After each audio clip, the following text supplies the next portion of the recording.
My stepmom thought she'd manipulated my dying father into cutting me out of his will.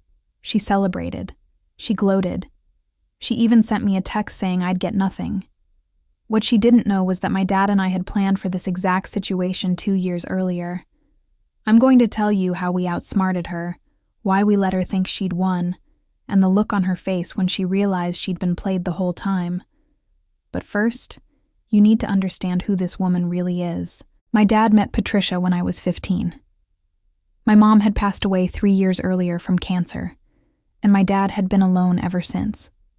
He wasn't looking for anyone. He was focused on raising me and running his business. But Patricia had other plans. She worked at a restaurant my dad went to for lunch, and she made it her mission to get his attention. If you're watching this and have your own stepmom horror story, hit that subscribe button. Drop a like if you appreciate stories where the villain doesn't win, and let me know in the comments where you're watching from. I love hearing from you guys. At first, she seemed nice. She was sweet to me, asked about school, complimented my dad constantly. My dad was lonely, and I think he liked the attention. They started dating, and within 6 months, she'd moved into our house. I didn't love it, but I wanted my dad to be happy. I tried to get along with her. I really did. But the second she moved in, things changed.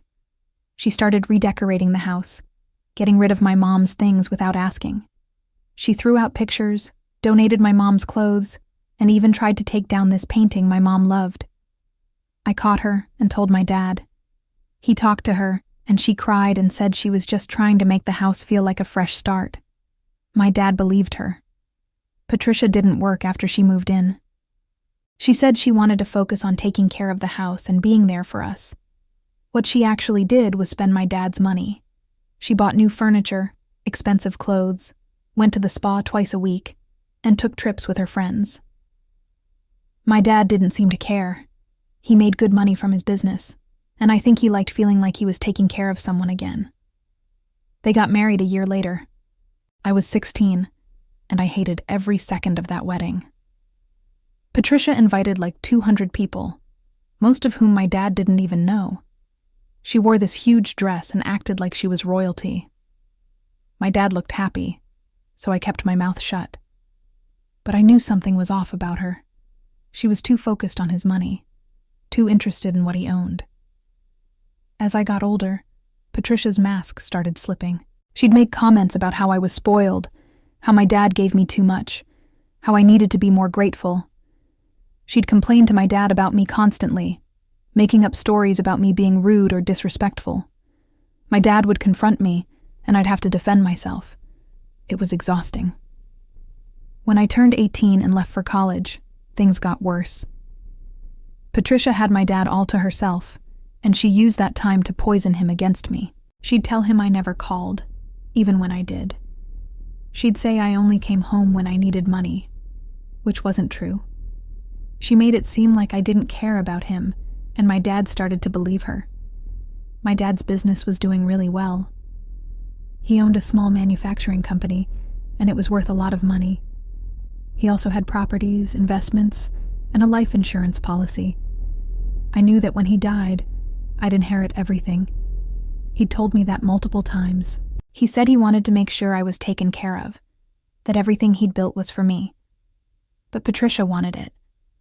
I could see it in the way she talked about money, the way she asked my dad about his assets, the way she pushed him to put her name on things.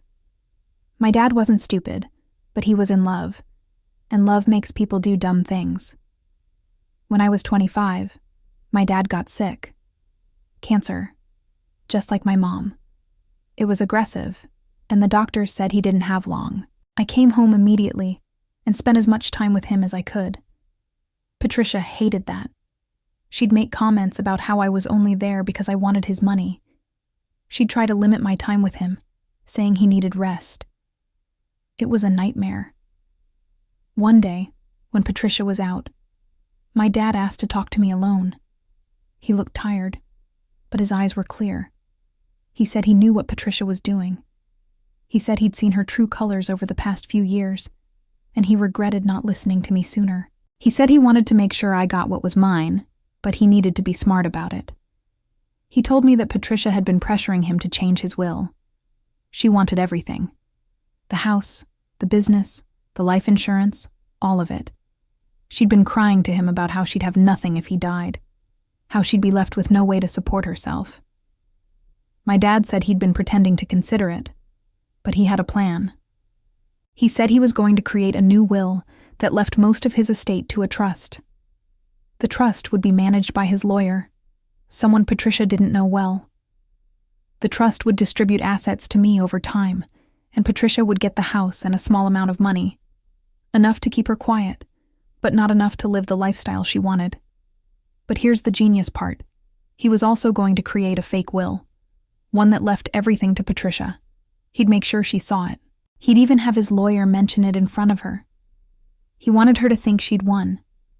That way, she'd stop pressuring him, and he could spend his last few months in peace. I asked him if he was sure, and he said he'd never been more sure of anything. He said Patricia had shown him who she really was, and he wasn't going to let her take what was meant for me. We worked with his lawyer to set everything up. The real will, the trust, and the fake will. It took a few weeks, but we got it done. My dad made sure Patricia accidentally found a copy of the fake will. She was going through his office one day, probably snooping, and she saw it on his desk. I wasn't there, but my dad told me she'd been smiling for days after that. She started being nicer to him, less pushy. She thought she'd won.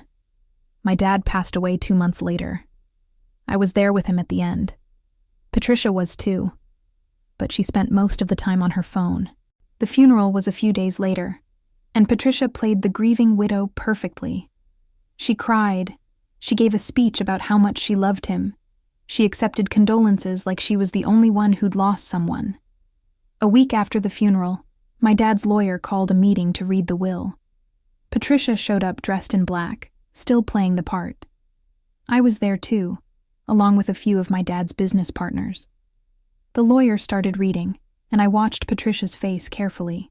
He read the fake will first, the one that left her everything. Patricia smiled. She actually smiled. She looked at me with this smug expression, like she'd beaten me. I didn't react. I just sat there, waiting.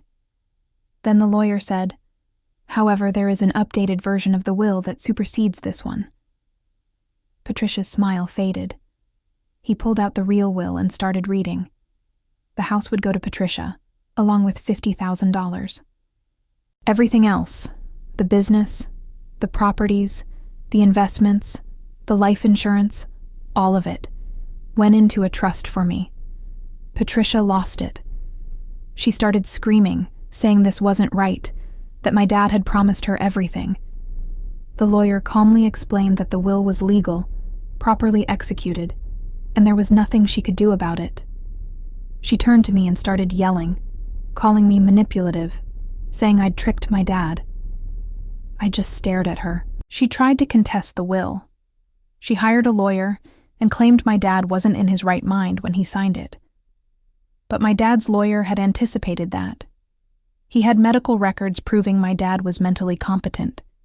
He had witnesses who'd seen my dad sign the will. He had recordings of my dad explaining his wishes. Patricia didn't stand a chance. The case was thrown out within a few months. Patricia got the house and $50,000, just like the real will said. She sold the house almost immediately and moved to another state. I heard through mutual acquaintances that she burned through the money in less than a year. She tried to reach out to me once, asking for help. I didn't respond. I took over my dad's business. It was hard at first, but I had good people helping me, and I learned fast. The business is doing better than ever now. I sold a couple of the properties my dad owned and invested the money. I'm set for life, just like my dad wanted. Looking back, I'm so grateful my dad saw through Patricia before it was too late. He could have let her manipulate him.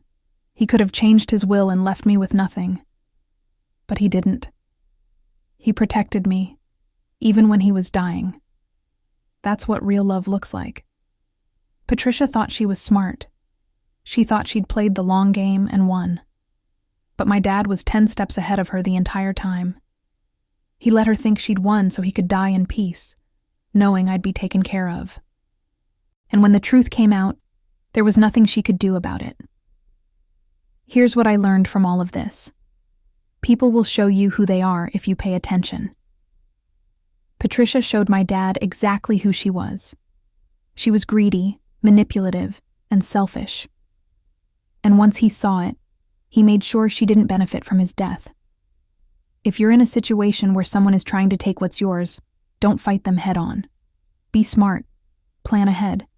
Get good legal advice. Protect your assets before it's too late. My dad did that, and it saved everything he'd worked for. Some people told me I should feel bad for Patricia, that she lost her husband and didn't get what she expected. But I don't. She didn't love my dad. She loved his money. She spent years manipulating him, isolating him from me, and trying to turn him against his own daughter. She didn't deserve a cent of what he built. My dad's lawyer told me that cases like this are more common than people think. Second spouses, especially ones who marry later in life, often try to cut out the kids from previous marriages. They manipulate, they guilt, they play the victim. And sometimes it works, but not this time. I wish my dad was still here. I wish I could tell him how well the business is doing, how proud I am to carry on what he built. But I know he's watching, and I know he's proud. He made sure I'd be okay, even after he was gone. That's the greatest gift he could have given me. Patricia tried to steal my inheritance. She thought she'd won. She celebrated. She gloated. She rubbed it in my face. And then she lost everything. My dad and I planned it perfectly, and she never saw it coming. If someone is trying to take what's yours, don't let them. Fight smart. Plan ahead. And when they think they've won, that's when you show them they never had a chance.